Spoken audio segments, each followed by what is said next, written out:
बिस्मिल्लाहिर्रहमानिर्रहीम। अस्सलाम वालेकुम dear students, welcome to my YouTube channel maths world. उम्मीद है आप सब खैरियत से होंगे।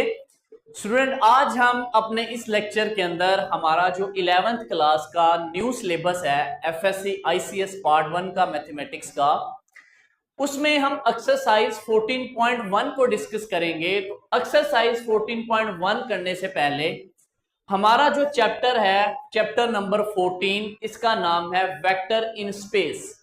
तो हम कुछ बेसिक कॉन्सेप्ट्स के बारे में पढ़ेंगे, उन तमाम बेसिक पॉइंट्स को सीखेंगे जिनको हम आगे एक्सरसाइज के अंदर यूज करेंगे। तो ये लेक्चर बहुत ही इंपॉर्टेंट है आपके लिए। तो आपने ये बेसिक चीजें, जो बेसिक टर्म्स हैं, इनको अच्छे से अंडरस्टैंड करना है, ठीक है। अब जैसा कि हमारे चैप्टर का नाम क्या है, vectors in space. Vectors in space, space के अंदर बात करने से पहले मैं बात करता हूं वेक्टर की। मोस्टली आप में से स्टूडेंट ऐसे होंगे जिन्होंने फिजिक्स पढ़ी होगी या फिजिक्स पढ़ रहे होंगे, वहां पे आपने पढ़ा scalar quantity, vector quantity. Scalar quantity ऐसी क्वांटिटी होती है जिसकी मैग्नीट्यूड होती है, जस्ट डायरेक्शन नहीं होती, ठीक है। तो उस क्वांटिटी को हम बोलते हैं स्केलर क्वांटिटी। और वेक्टर क्वांटिटी हमारे पास ऐसी क्वांटिटी होती है कि जिसके अंदर हमारे पास मैग्नीट्यूड भी होती है और डायरेक्शन भी होती है। यानी कि हमारे पास जो वेक्टर है, हमारे वेक्टर के अंदर आ जाती है मैग्नीट्यूड, मैग्नीट्यूड एंड डायरेक्शन। यानी कि ऐसी क्वांटिटी कि जिसकी मैग्नीट्यूड भी होती है और डायरेक्शन भी होती है। इसकी मैं सिंपल सी एग्जांपल देता हूं आपको कि लेट्स से मेरे पास कोई मुझे पूछता है कि आपकी एज क्या है, मैं उसको कह देता हूं जी 26 ईयर्स,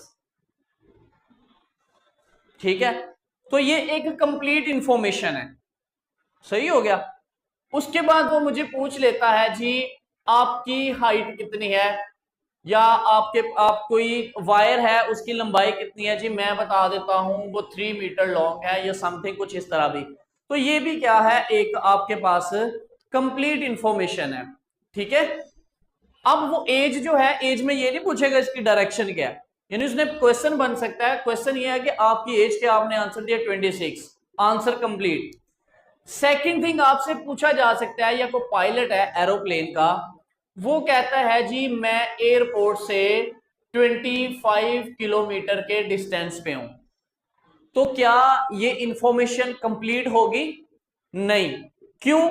क्योंकि हमें नहीं पता कि हमारा जो पायलट है वो एयरपोर्ट से नॉर्थ साइड पे 25 किलोमीटर है, साउथ साइड पे, ईस्ट पे या वेस्ट पे। इसका मतलब ये इंफॉर्मेशन कंप्लीट नहीं है। उसने जस्ट हमें लेंथ बता दी, मैग्नीट्यूड बता दी, लेकिन उसने डायरेक्शन नहीं बताई। तो ये हमारे पास एक चला जाएगा वेक्टर क्वांटिटी के अंदर। ये जो हमारे पास एज है ये चला जाएगा स्केलर में, कि जिसमें डायरेक्शन की जरूरत नहीं थी। क्वेश्चन आया एज क्या है, कहा 26, बात कंप्लीट। यहां पूछा कि डिस्टेंस कितने एयरपोर्ट से, 25 किलोमीटर, लेकिन ये बात इनफ नहीं थी, क्योंकि 25 एयरपोर्ट से किस साइड पे है, किस डायरेक्शन पे है, वो तो हमें बताया ही नहीं है। इट्स मीन कि ये हमारे पास चला जाएगा वेक्टर क्वांटिटी के अंदर, कि जिसमें हमें डायरेक्शन भी बतानी है और मैग्नीट्यूड भी बतानी है। ओके, ये थी सिंपल सी एग्जांपल इसको अंडरस्टैंड करने के लिए। तो डेफिनेशन की तरफ चलते हैं। हमने कहा कि वेक्टर हमारे पास ऐसी क्वांटिटी होता है जिसकी मैग्नीट्यूड भी होती है और डायरेक्शन भी होती है। आपने जरा ध्यान से ये बातें समझनी है, ठीक है। इंशाल्लाह आपको समझ भी आ जाएगी, मजा भी आएगा पढ़ने का और क्वेश्चन इजी लगेंगे। अब उसके बाद आता है कि वेक्टर को रिप्रेजेंट किस चीज से किया जाता है। मैं आपको बेसिक बेसिक कॉन्सेप्ट रिवाइज यहां पे जो है वो एक्सप्लेन करूंगा। बाकी जो जो टर्म्स क्वेश्चंस के साथ साथ नई नई टर्म्स आती जाएंगी उसको मैं साथ साथ ही कंसेप्चुअली डिस्कस करूंगा, ठीक है। तो हमने कहा कि जो वेक्टर है इसको किसी भी कैपिटल लेटर से या उसके ऊपर ऐसे एरो लगा के जाहिर किया जा सकता है। सेकंड ये है कि कहता है इसको किसी ऐसे नंबर लिख के उसके ऊपर ऐसे सिंपल लाइन लगा के भी इसको रिप्रेजेंट किया जाता है, या फिर ऐसे कोई कैपिटल लिख के उसे नीचे ऐसे लाइन लगा के भी हम इसको रिप्रेजेंट कर सकते हैं। कुछ बुक्स पे वो कहता है जी इसको आप बोल्ड करके भी, ऐसे बोल्ड करके भी लिख सकते हैं। लेकिन चूंकि आप जब पेन पेंसिल के साथ पेज के ऊपर कॉपी पे बोल्ड करना शुरू करेंगे ना, ऐसे बार बार उसको मोटा करने की कोशिश करेंगे, तो पेज खराब हो जाएगा। तो मोस्टली हम जो है वो यही नोटेशंस अपनी जो है वेक्टर्स की यूज करते हैं। तो इसका मतलब है कि वेक्टर को किससे रिप्रेजेंट करते हैं हम, ऊपर एरो लगा देते हैं कोई भी कैपिटल लेटर लेके, या नीचे ऐसे लाइन लगी होती है, या नीचे एरो भी कर सकते हैं, या ऊपर लाइन लगी होती है। ओके हो गया। अब हम बात करते हैं वेक्टर्स की प्लेन के अंदर, फिर बात करेंगे स्पेस के अंदर, जिसको 2D भी बोलते हैं, यानी कि प्लेन के अंदर। आप कहें जी लेट से आपने क्या किया, ये क्वाड्रेंट सा बना दिया, ये आ गया एक्स एक्सेस, ये आ गया वाई एक्सेस, 2 डायमेंशन है ना 2D प्लेन के अंदर। लेट से आप कहते हैं कि आपके पास इस तरह, अगर आपके पास कोई पॉइंट हो इस तरह 3 और 4, इसको आपने रिप्रेजेंट करना हो ग्राफ, तो आप क्या कहते हैं जी, पहली वैल्यू x की होती है, दूसरी y की, तो हम ऐसे लिखते हैं 1 2 3, यानी कि यहां पे आ गया 3 और y कितना है 1 2 3 4, ये आ गया 4, तो ये 4 के सामने और इधर से 3 के सामने, ये हम ऐसे पॉइंट लेते हैं कि ये पॉइंट हमारा बनता है 3 और 4, यानी इस तरह पॉइंट को लोकेट करते हैं। तो सेम हम यहां पे सपोज करते हैं कि हमारे पास एक पॉइंट आ जाता है जी, इधर से हम लेट से कर लेते हैं, हमारे पास डिस्टेंस आ जाता है x, ये हमारे पास ओरिजिन है O। फिर कहता है कि इधर को हमने डिस्टेंस कवर किया x, इतना ही डिस्टेंस हमने ऊपर को कर दिया y, ये x एक्सिस है ना, तो ये देखो y एक्सिस के पैरेलल है, तो यहां पे हमारे पास जो पॉइंट बनेगा पेयर, वो क्या हो जाएगा x और y का। सही हो गया, ये हमारे पास क्या आ गया, पॉइंट आ गया। अब मैं यहां से जब ऐसे इसको लाइन ड्रा करूंगा, तो ये मेरे पास क्या बन जाएगा, OP, इसकी लेंथ बन जाएगी। क्या बन जाएगी, लेंथ। मींस के ये हमारे पास पॉइंट है, तो जब मैं इसको ऐसे OP लिखूंगा ना, तो ये एक वेक्टर बन जाएगा। वेक्टर क्या है कि आपके पास इस तरह ऊपर आप सिंबल लगाएंगे या एरो लगाएंगे, तो जब आप इसको वेक्टर फॉर्म में लिखेंगे, तो फिर आपने ये वाली ब्रैकेट्स जो हैं वो यूज करनी है। ठीक है, ये जो गोल ब्रैकेट होती है, छोटी ब्रैकेट, ये पॉइंट के लिए यूज करते हैं, ये स्क्वायर ब्रैकेट आप वेक्टर के लिए यूज करते हैं। अब वो स्टूडेंट कह देता है कि आपने इसकी ना मैग्नीट्यूड निकालनी है। ठीक है, तो आप कहते हैं जी ये आपके पास OP है, इसकी निकालनी है मैग्नीट्यूड। मैग्नीट्यूड आप निकालेंगे, तो जब आप मैग्नीट्यूड निकालेंगे, तो बेसिकली मैग्नीट्यूड निकालनी है ये लेंथ। मैग्नीट्यूड क्या होती है, लेंथ होती है। इस पॉइंट की निकालनी है हमने ओरिजिन से। आपने पोजीशन वेक्टर की डेफिनेशन पढ़ी होगी कि जो ओरिजिन के रिस्पेक्ट से किसी पॉइंट की पोजीशन बताता है, उस वेक्टर को बोलते हैं पोजीशन वेक्टर। अब यहां से ये बेसिकली 0 से P तक हमारे पास क्या है, डिस्टेंस है, जो कि हमने फाइंड करना है। तो आपको पता है ओरिजिन पे वैल्यू क्या होती है, 0 0।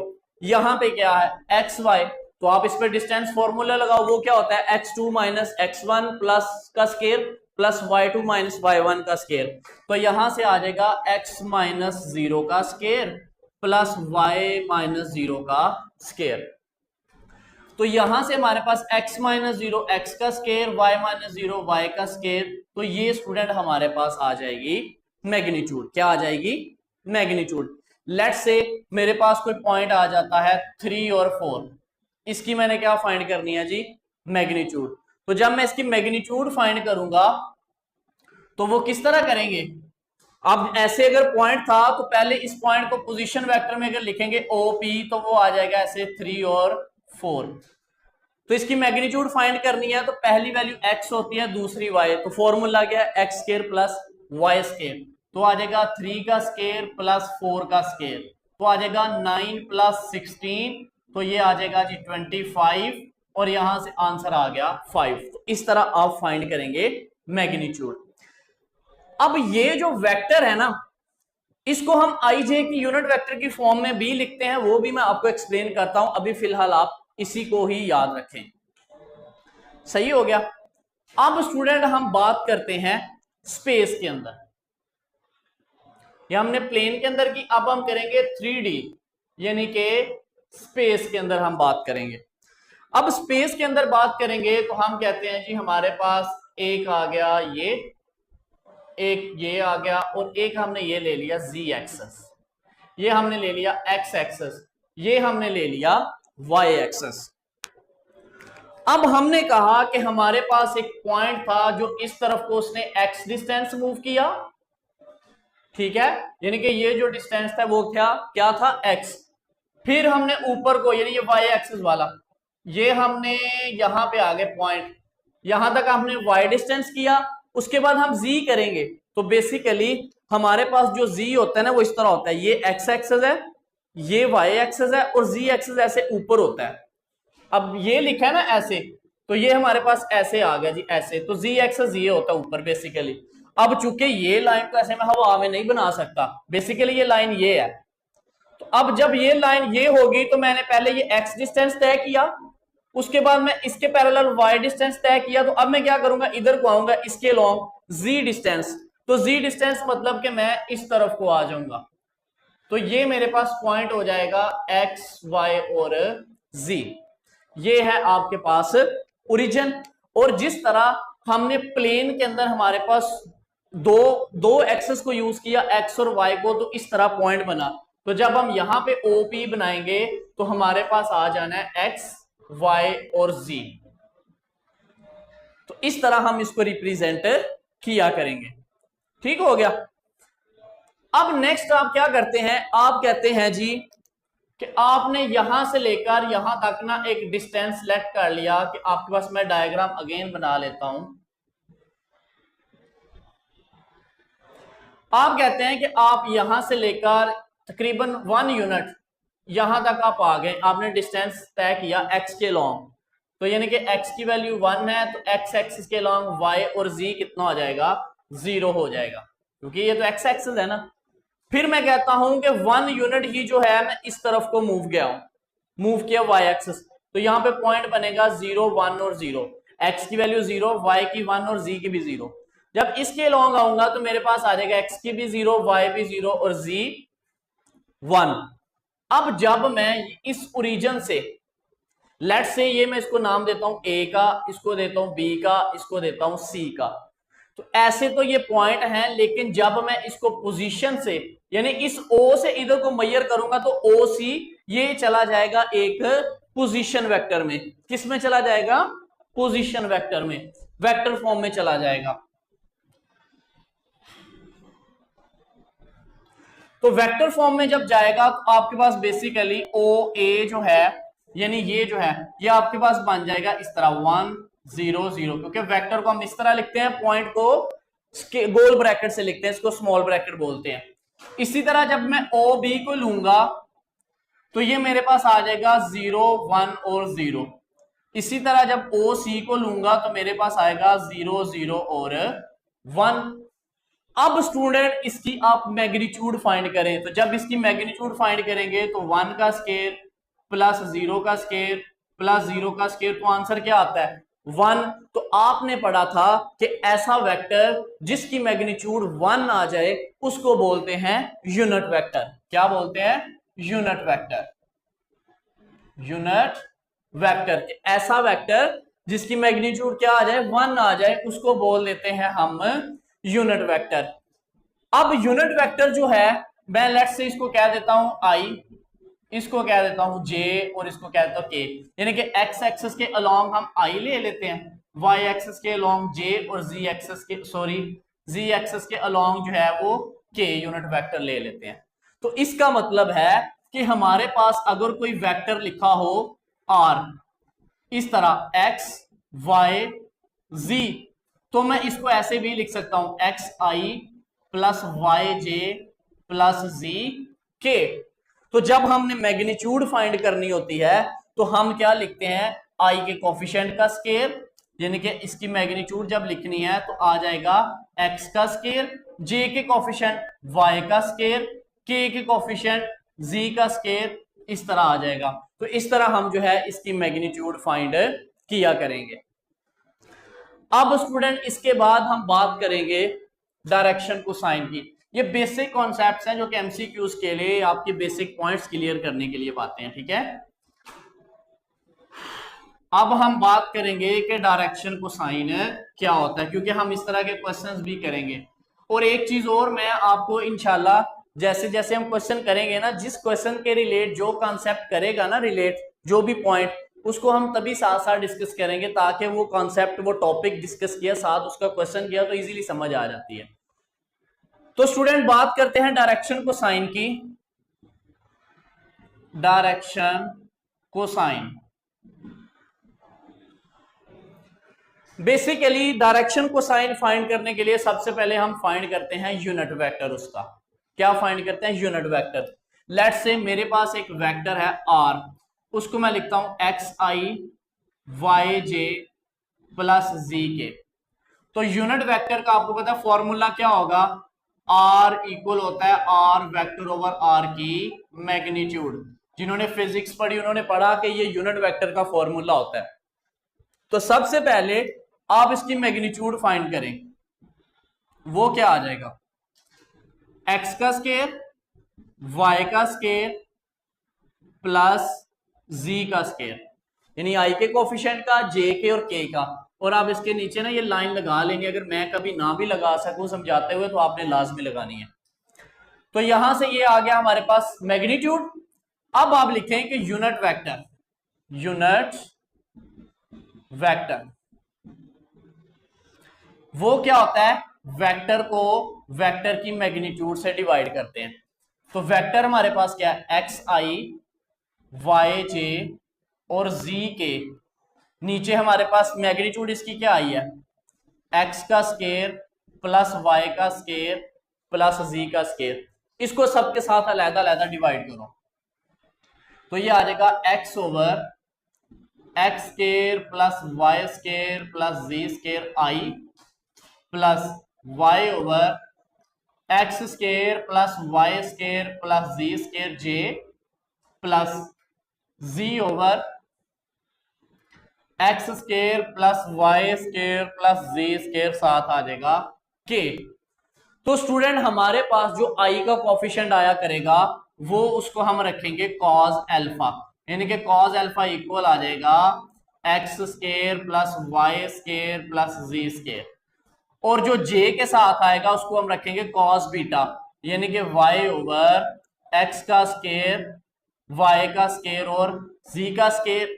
और फिर रखेंगे cos गैमा जो हमारे पास k के साथ आएगा, तो वो आ जाएगा x square plus y square plus z का स्केयर। ठीक है, अब ये कैसे आता है cos अल्फा को, ये कैसे लेते हैं, ये हमारे पास एक प्रूफ है जो नेक्स्ट लेक्चर में हम करेंगे, वहां पे ये चीज साथ ही क्लियर हो जाएगी। ठीक है, अभी वक्त के लिए जस्ट आप इतना याद रख लें, मींस कि जब आपने डायरेक्शन कोसाइन फाइंड करने हैं तो इस तरह का सवाल हम अभी करेंगे। डायरेक्शन कोसाइन फाइंड करना है तो पहले उसका मैग्नीट्यूड लेके यूनिट वेक्टर फाइंड करना है, फिर उसको अलग-अलग सबके साथ डिवाइड करना है। जो i के साथ होगा वो cos अल्फा, जो j के साथ होगा वो cos बीटा, जो k के साथ होगा वो cos गैमा। और ये जो cos alpha, cos beta, cos gamma है, cos alpha, cos beta, cos gamma, इन्हीं को ही हम बोलते हैं डायरेक्शन कोसाइन, डायरेक्शन कोसाइन। और ये जो अल्फा बीटा गैमा इसको बोलते हैं डायरेक्शन एंगल, यानी कि जो अल्फा बीटा गैमा है ये है डायरेक्शन एंगल, एंगल। ओके हो गया, डायरेक्शन कोसाइन की बात भी आ गई, डायरेक्शन एंगल भी हो गए। अब बेसिकली अल्फा बीटा गैमा है क्या? आप इस तरह क्वाड्रेंट बनाए, ये आ गया z एक्सिस, हमने पढ़ा ये x एक्सिस के लॉन्ग है i, ये हमने कोई वेक्टर ले लिया a, o a, हमने कोई पोजीशन वेक्टर ले लिया, कहता है ये इसके साथ कोई एंगल बनाएगा अल्फा।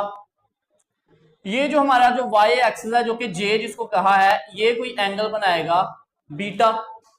और ये जो आपका z एक्सिस है ये आपके पास एंगल बनाएगा गैमा जो कि k के साथ है। तो बेसिकली जब कहता है हमारा एक position vector OA x axis यानी i जो यूनिट वेक्टर है उसके साथ एंगल बनाएगा अल्फा, तो हम उसको लिखते हैं cos अल्फा। जो j के साथ बनाएगा उसको लिखते हैं cos बीटा, और k वाले के साथ cos गैमा। और ये जो cos अल्फा बीटा गैमा इन्हीं को ही तो हम डायरेक्शन कोसाइन बोलते हैं। ओके हो गया। अब स्टूडेंट हम करते हैं अपने कुछ क्वेश्चंस, ये कुछ बेसिक बातें थी जो हमने एक्सरसाइज में यूज करनी थी। अभी बहुत सारे कॉन्सेप्ट्स ऐसे हैं कि जिनको हम साथ साथ इंशाल्लाह जब क्वेश्चन करेंगे तो मैं साथ साथ जो भी उस क्वेश्चन के रिलेटेड जो भी पॉइंट होंगे वो मैं लाजमी डिस्कस करूंगा, ठीक है। तो ये आज हमने जो है बेसिक इसका थोड़ा सा जो मेन चीजें थी उनको गो थ्रू किया। अब हम इसके करते हैं जी एक्सरसाइज स्टार्ट। फिर इंशाल्लाह आपने ये जो चीजें सारी पढ़ी है ना, इसकी आपको बेहतर समझ आ जाएगी कि बेसिकली इसको अप्लाई कैसे करना है। बाज बच्चे जो है उन चीजों से, जनरल चीजों से ना कंफ्यूज होते हैं, लेकिन जब सवाल कर लें तो फिर जो है उनको तसल्ली हो जाती है जरा। चलिए स्टूडेंट, फर्स्ट क्वेश्चन है हमारे पास एक्सरसाइज 14.1 का। कहता है आपके पास वेक्टर u वो भी गिवन है, आपके पास वेक्टर v जो है वो भी गिवन है, और आपके पास वेक्टर w भी गिवन है। तो आपने ये वैल्यू फाइंड आउट करनी है। तो देखिए बड़ा ही आसान क्वेश्चन है बच्चों वाला। तो आपने इसको कैसे करना है, आपने इस u की जगह पे इसका वेक्टर लिखना है 3i plus 2j minus 5k। Okay, उसके बाद क्या प्लस 2, आपने प्लस 2 लिखा, और v की जगह पे इसका वेक्टर जो कि गिवन है स्टेटमेंट में i minus 5j minus k। उसके बाद प्लस w, प्लस लिखा, w की जगह पे उसकी ये value minus 4i minus j plus 7k। आपने क्या किया, ये फाइंड आउट करना था। इसमें जहां u था u की जगह पे u की वैल्यू लिख दी, v की जगह पे लिख दी, w की जगह पे वैल्यूज पुट कर दी। यानी कि आप बेशक यहां पे लिख सकते हैं कि आपने इसमें फाइंड करना था u plus 2v plus w, इसकी वैल्यू फाइंड करनी थी। अब इनको प्लस माइनस करें जी, ये आ गया 3i plus 2j minus 5k। ये 2 अंदर मल्टीप्लाई होगा तो 2i minus 10j minus 2k plus minus minus 4i minus j plus 7k। अब स्टूडेंट हमारे पास वेक्टर की ये प्रॉपर्टी है, ठीक है, कि आपके पास जो i वाला कंपोनेंट है वो i के साथ ही प्लस माइनस होगा, जो j वाला है वो j के साथ ही होगा, जो k वाला है वो k के साथ ही होगा। अब यहां से ऐड करें, देखें 3i और 2i कितने हो गए 5, 5i में से 4i माइनस हुए तो बाकी कितना आ गया 1i आ। देन j पे आ जाओ, 2j और ये माइनस 10j, 10 में से 2 निकले तो माइनस 8 और 1j ये वाला तो माइनस 9j आ गया। k पे देख लो माइनस 5k और ये माइनस 2k कितने हो गए माइनस 7k, और ये प्लस 7k कितना आ जाएगा 0k। तो स्टूडेंट यही आपके पास क्या है आंसर है। देखो बच्चों वाला सवाल है, i वाला कंपोनेंट i में हमेशा प्लस माइनस होगा, j वाला j के अंदर और k वाला k के अंदर। तो ये इसका फर्स्ट पार्ट था। नेक्स्ट स्टूडेंट सेकंड पार्ट है v माइनस 3w हमने फाइंड करना है। तो हमने लिखा v माइनस 3w, v की जगह पे उसका वेक्टर लिखा i minus 5j minus k, minus 3w की जगह पे इसका वेक्टर लिखा minus 4i minus j plus 7k।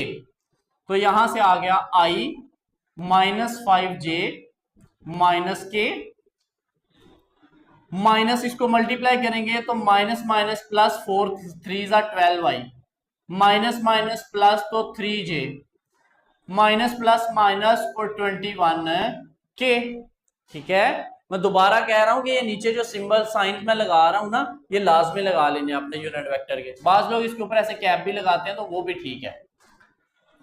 अब यहां पे आपके पास देखो 12i है और 1i है, कितने हो गए 13i। उसके बाद माइनस 5j और प्लस 3j कितना आ जाएगा माइनस 2j, माइनस 1k और माइनस 21k तो माइनस 22k। तो ये स्टूडेंट हमारे पास इसका आंसर आ गया। ये था सेकंड पार्ट। नेक्स्ट स्टूडेंट इसका थर्ड पार्ट है क्वेश्चन नंबर 1 का 3v प्लस w। ये हमने फाइंड करना है। ये जो साइडों पे लाइन लगी हुई है मॉड, इसका मतलब है उसकी मैग्नीट्यूड, मींस के पहले 3v प्लस w फाइंड करना है फिर उसकी मैग्नीट्यूड फाइंड करनी है। तो पहले हम 3v प्लस w फाइंड करते हैं जी। 3 लिखा, v की जगह पे उसका वेक्टर लिख दिया हमने ये, प्लस W की जगह पे उसका वेक्टर लिख दिया -4i -j plus 7k, multiply करो तो 3i -15j -3k plus -4i -j plus 7k। अब ऐड करें जी, ये 3i है या 4i है, 4i में से 3 निकले तो -i बच गया, बड़ी टर्म माइनस की है, ठीक है। -15j और -1j कितना हो गया, -16j। उसके बाद प्लस 7k में से 3 माइनस हुए तो प्लस 4k बच गया। ये हमारे पास आंसर आ गया 3v प्लस w का। लेकिन हमने तो इसकी फाइंड करनी थी मॉड मैग्नीट्यूड, तो आप ले ले magnitude 3v plus w, mod ले लिया। अब मॉड लेने का क्या मतलब है कि जो i के साथ कोफिशिएंट है उसका स्केयर, i के साथ क्या -1 तो -1 का स्केयर, प्लस j के साथ क्या -16 तो -16 का स्केयर, प्लस k के साथ क्या 4 तो 4 का स्केयर। ये मैग्नीट्यूड लेने का तरीका है, ठीक है। पहले हम लिखते थे x i y j z के जर्नल, लेकिन x y z की जगह वैल्यूज आ गई है 4 16 -1। तो मैग्नीट्यूड का तरीका होता है i के कोफिशिएंट का स्केयर प्लस j के कोफिशिएंट का स्केयर प्लस k के कोफिशिएंट का स्केयर। तो यहां से आपके पास आ जाएगा -1 का स्केयर 1, 16 का स्केयर आपके पास कितना होता है, आप ये कैलकुलेटर से चेक कर सकते हैं जी। 15 का स्केयर तो 225 होता है और 16 का स्केयर होता है जी 256। ये आ गया 256 प्लस 4 का स्केयर 16, इनको ऐड कर लो जी, इनको ऐड करें तो 256 प्लस 1 प्लस 16, तो ये आ जाएगा जी 273। तो ये आपने आंसर फाइंड कर दिया 3v प्लस w के मॉड का, और यही स्टूडेंट आपका आंसर है। नेक्स्ट स्टूडेंट क्वेश्चन नंबर 2 है, find the magnitude of the vector and right the direction cosine. हमने मैग्नीट्यूड भी फाइंड करनी है और डायरेक्शन कोसाइन भी फाइंड करने हैं। तो सबसे पहले जी हम लिखेंगे for magnitude, for magnitude, magnitude, magnitude के लिए क्या करते हैं, मॉड लगा देते हैं। अब इधर मैग्नीट्यूड कैसे आएगी, i के कोफिशिएंट का स्केयर प्लस j के कोफिशिएंट का स्केयर प्लस k के कोफिशिएंट का स्केयर। तो 3 का स्केयर 9, 2 का स्केयर 4, 6 का स्केयर 36। तो ये प्लस करें 36 4 40 और 49 आ गया जी। और यहां से हमारे पास जो मैग्नीट्यूड का आंसर आ गया 49 7 का स्क्वायर रूट होता है। तो हमारे पास मैग्नीट्यूड कितनी आ गई 7। अब हमने फाइंड करना है डायरेक्शन कोसाइन। बड़े ही आसान क्वेश्चन है, बड़े मजेदार सवाल हैं ये। नाउ अब डायरेक्शन कोसाइन के लिए आपने क्या करना है, इसका यूनिट वेक्टर फाइंड करना है। तो आपने लिखना है कि जो v यूनिट वेक्टर है ये इक्वल होता है वेक्टर v ओवर v के मैग्नीट्यूड। ठीक है, यूनिट वेक्टर फाइंड करना होता है। पहले वेक्टर v आपके पास क्या है 3i minus 2j plus 6k। Okay, v की जगह पे वेक्टर लिखा, इसको डिवाइड किससे करवाएंगे, इसकी मैग्नीट्यूड से, वो कितनी आई है 7। अब इसको अलग अलग डिवाइड कर दो तो आ जाएगा 3/7i minus 2/7j plus 6/7k। ये हमने फाइंड कर दिया इसका यूनिट वेक्टर। फिजिक्स जो बच्चे पढ़ते हैं उनको पता है ये सारी चीजें ना। अब आपने फाइंड करने थे डायरेक्शन कोसाइन। अब डायरेक्शन कोसाइन दो तरीकों से फाइंड करते हैं। हम लिखते हैं जी direction cosine, direction cosine are. एक तरीका तो ये है इन कंपोनेंट्स को एज इट लिखें, just i j k remove कर दें, यानी 3/7 कोमा लगा दें, जे की टर्म क्या है -2/7, के की कोफिशिएंट क्या है 6/7, इनको ऐसे ब्रैकेट में करके लिख दें। तो ये आपके पास क्या बन गए, डायरेक्शन कोसाइन। क्या बन गए, डायरेक्शन कोसाइन। कुछ जगहों पे ये ब्रैकेट नहीं भी होती, ऐसे ही लिखे होते हैं, तो आप इनको ऐसे भी लिख सकते हैं और इनके गिर्द जो है वो ब्रैकेट भी लगा सकते हैं। सेकंड थिंग क्या है, दूसरा तरीका इसकी डायरेक्शन कोसाइन लिखने का तरीका यह है कि हमने पढ़ा कि जो कॉस अल्फा है वो किसके बराबर होता है, जो आई का कोफिशिएंट होता है 3/7। कॉस बीटा जो है वो किसका कोफिशिएंट होता है, जे का, -2/7। और कॉस गैमा जो है वो क्या आ जाएगा, 6/7। तो ये भी बेसिकली आपके पास क्या है, cos alpha, cos beta, cos gamma, direction cosine है। आप इस तरह भी लिख सकते हैं और इस तरह भी लिख सकते हैं। तो बाज बच्चे ऐसे लिखते हैं, बाज ऐसे लिखते हैं, उससे परेशान आपने नहीं होना। सेकंड पार्ट है स्टूडेंट, वेक्टर v है -4i + 4j + 2k, इसका आपने फाइंड करने है डायरेक्शन कोसाइन। तो पहले मैग्नीट्यूड फाइंड करेंगे। मैग्नीट्यूड के लिए क्या करेंगे, i का कोफिशिएंट -4 इसका स्क्वायर, j का कोफिशिएंट 4 इसका स्क्वायर, k का कोफिशिएंट 2 इसका स्क्वायर। तो ये आ गया 16 + 16 + 4, 16 और 16 32 और 4 36। तो 36 किसका स्क्वायर रूट होता है, 6 का। तो यहां से हमारे पास आ गई जी मैग्नीट्यूड। अब फाइंड करना डायरेक्शन कोसाइन, तो यूनिट वेक्टर फाइंड करेंगे पहले।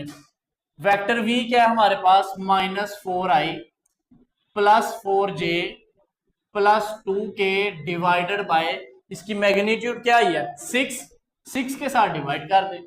अब अलग अलग लिखें आप, तो आ जाएगा -4/6i + 4/6j + 2/6k, यानी सबके साथ अलग अलग 6 को डिवाइड कर दिया। इसकी कटिंग कर लें, 2 2 ज़ा 4, 2 3 ज़ा 6, 2 2 ज़ा 4, 2 3 ज़ा 6 और 2 1 ज़ा 2, 2 3 ज़ा 6। अब स्टूडेंट आपने यूनिट वेक्टर फाइंड करने के बाद लिखने हैं डायरेक्शन कोसाइन। आप लिखेंगे जी डायरेक्शन कोसाइन, डायरेक्शन कोसाइन। वो क्या आ जाएंगे, आई के साथ जो टर्म है वो कॉस अल्फा, यानी कि कॉस अल्फा इक्वल है -2/3। कॉस बीटा वो होता है जो जे के साथ हो, 2/3। और कॉस गैमा जो है वो है 1/3। तो ये स्टूडेंट हमारे आगे direction cosine. Next student third part है हमारे पास क्वेश्चन 2 का, -6i + 8j। अब देखो इसमें i और j आया, k नहीं आया, तो इसका मतलब है ये 2 डायमेंशनल में है, r स्क्वायर में, ठीक है, प्लेन में। तो आपने घबराना नहीं है, सिंपली करें मैग्नीट्यूड फाइंड। वो क्या आ जाएगा, i के कोफिशिएंट का स्क्वायर, j के कोफिशिएंट का स्क्वायर, k नहीं है उसको लिखने की जरूरत नहीं है। ये आ गया 36 + 64। इनको करें जी ऐड, 6 और 4 10, 1 कैरी हुआ, तो ये आ गया हमारे पास 100।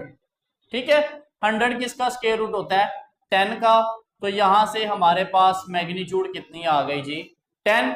अब डायरेक्शन को साइन फाइंड करने हैं, तो वेक्टर जो है -6i + 8j, ये साइन लाजमी लगाने हैं, मैं ना भी लगाऊं, डिवाइडेड बाय मैग्नीट्यूड कितनी है 10, तो 10 से डिवाइड कर दें। अलग-अलग डिवाइड करें, -6/10i + 8/10j। तो ये आ जाएगा 2 3 ज़ा 6, 2 5 ज़ा 10, 2 4 ज़ा 8, 2 5 ज़ा 10। अब डायरेक्शन को साइन लिखने हैं आपने स्टूडेंट, तो आप क्या लिखेंगे, कॉस अल्फा इक्वल है -3/5, कॉस बीटा इक्वल है 4/5, जे का कोफिशिएंट। के वाला नहीं है तो इसलिए हमारे पास यहाँ पे 2 ही डायरेक्शन को साइन आएंगे। या एक तरीका ये है, और दूसरा जो मैंने आपको बताया कि वो वैसे लिख दो, -3/5 और 4/5, ये भी आप लिख सकते हैं, लेकिन ये ज्यादा जो है वो अच्छा इंप्रेशन एक पड़ जाता है। सही हो गया। तो ये स्टूडेंट हमारे पास था आज का लेक्चर, जिसके अंदर हमने बेसिक कॉन्सेप्ट्स डिटेल में पढ़े, और कुछ जो चीजें अभी हमारी पेंडिंग है वो जैसे जैसे क्वेश्चंस करेंगे साथ साथ हम डिस्कस करते जाएंगे। ठीक है, ऐसे वो सारा काम जो है वो पहले कर लें तो बच्चे भूल जाते हैं। तो जो जो क्वेश्चन में चीजें यूज होनी है वो हम साथ साथ पढ़ेंगे। और साथ क्वेश्चन नंबर 1 और 2 किया। उम्मीद है आपको समझ आ गई होगी। इंशाल्लाह नेक्स्ट लेक्चर में हम कोशिश करेंगे मैक्सिमम क्वेश्चंस करें। तब तक के लिए ख्याल रखिएगा। खुदा हाफिज़, फी अमानिल्लाह।